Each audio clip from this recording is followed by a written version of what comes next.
இசையமைப்பாளர் இளையராஜாவுடைய மகளான பவதாரணி உடல்நலக்குறைவால் காலமாயிருக்க சம்பவம் தான் ஒட்டுமொத்த தமிழக மக்களிடையே பெரும் அதிர்ச்சியையும் சோகத்தையும் ஏற்படுத்தியிருக்கு. அவரின் ஆன்மா சாந்தியடையணும் அப்படின்னு நினைக்கிறவங்க இந்த வீடியோக்கு லைக் கொடுத்துட்டு தொடர்ந்து இந்த வீடியோவை பாருங்கள்.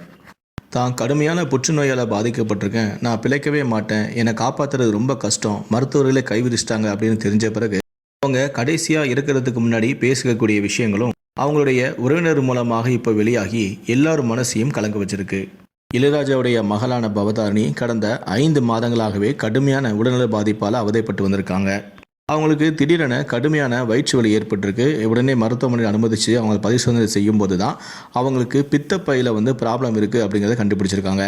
அதுக்கப்புறம் பித்தப்பைக்கு தொடர்ந்து சிகிச்சையும் அளிச்சுட்டு வந்திருக்காங்க. ஆனால் அதுக்கப்புறமா தான் அது பித்தப்பையில் ப்ராப்ளம் இல்லை, அவங்களுக்கு கல்லீரல்லையே புற்றுநோய் இருக்குது அப்படிங்கிறதே தெரிய வந்திருக்கு.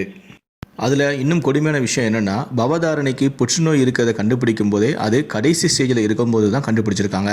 ஆரம்ப ஸ்டேஜிலே பவதாரணிக்கு புற்றுநோய் இருக்கிறத கண்டுபிடிச்சிருந்தாங்கன்னா கண்டிப்பாக அவங்களுக்கு சிகிச்சை அளித்து ட்ரீட்மெண்ட் கொடுத்து அவங்கள காப்பாற்றிருக்க முடியும். ஆனால் கடைசி ஸ்டேஜில் அவங்களுக்கு புற்றுநோய் இருக்கிறத கண்டுபிடித்ததால் அவங்கள காப்பாற்றுறது ரொம்ப கஷ்டம் அப்படின்னு சொல்லிட்டு அவங்களுடைய குடும்பத்தார் அழைத்து மருத்துவர்கள் சொல்லிட்டாங்க.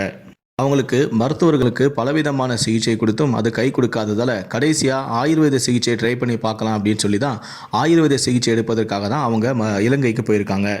பவதாரணி ஆரம்பத்தில் தனக்கு வந்த பாதிப்பை பெருசாக எடுத்துக்காமல் கண்டுக்காமல் விட்டுருக்காங்க.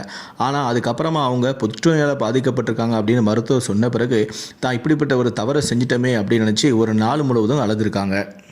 தன்னை காப்பாற்றவே முடியாதா, நான் சீக்கிரமாகவே செத்து போயிடுவேனா அப்படின்னு சொல்லிட்டு தன்னுடைய உறவுக்காரங்களை அழைச்சி கண்ணீர் விட்டு கதை எழுதியிருக்காங்க. தனக்கு புற்றுநோய் வந்ததால் கடுமையான மன உளைச்சலுக்கும் பவதாரணி ஆளாயிருக்காங்க. பவதாரணி உறவினர்களோ அவர்கிட்ட ஒரு உண்மையை மறைச்சிருக்காங்க.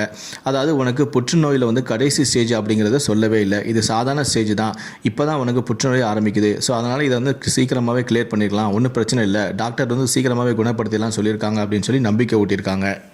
ஆனால் நாளுக்கு நாள் தன்னுடைய உடல்நிலை மோசமாகிறதையும் நம்ம மோசமான கட்டத்தை தான் இருக்கும் அப்படிங்கிறத பவதாரணியை உணர்ந்திருக்காங்க. இலங்கையில் சிகிச்சை எடுத்து வந்த பவதாரணிக்கு கடந்த 10 நாட்களாக எந்த விதமான சிகிச்சையும் அவங்களுக்கு பலனளிக்காமல் நாளுக்கு நாள் உடல்நிலை ரொம்ப மோசமாக இருக்குது. ஸோ இதனால் நீங்கள் சீக்கிரமாகவே இறந்துருவீங்க அப்படின்னு சொல்லி மருத்துவர்களும் சொல்லியிருக்காங்க. இதனால் தன்னுடைய தந்தையும் தன்னுடைய தம்பியும் நினச்சிக்கிட்டு அவங்க ரொம்ப வருத்தப்பட்டிருக்காங்க.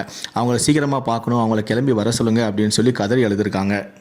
ஒரு கட்டத்தில் எல்லாம் முடிஞ்சு போச்சு, இனி என்னை காப்பாற்ற முடியாதுல்ல டாக்டர் அப்படின்னு சொல்லி சிரிச்சுக்கிட்டே அழுத வரை டாக்டரை பார்த்து பவதாரணி கேட்டிருக்காங்க. இந்த விஷயத்தை டாக்டர் அவங்களுடைய குடும்பத்தார்கிட்ட சொன்னதுமே ஒட்டுமொத்த குடும்பமே கதறி எழுதிருக்கு. இது அவங்க ஒட்டுமொத்த குடும்பத்துடைய மனசையே ரணமாக்கியிருக்கு. எங்கள் 3 பேர்லேயே அம்மாவுக்கு என்னதான் ரொம்ப பிடிச்சிருக்கு போல, அதான் அம்மா என்னை சீக்கிரமாகவே அவங்கள பார்க்கறதுக்காக கூப்பிட்டுட்டாங்களோ அப்படின்னு சொல்லிட்டு கண் கலங்கியிருக்காங்க. இதற்கு முன்னாடி பவதாரணி சொன்ன இந்த விஷயங்கள் தான் இளையராஜா குடும்பத்தையே அதிர்ச்சியில் ஆழ்த்தியிருக்கு, மீள முடியாத ஒரு சோகத்திலும் தள்ளியிருக்கு.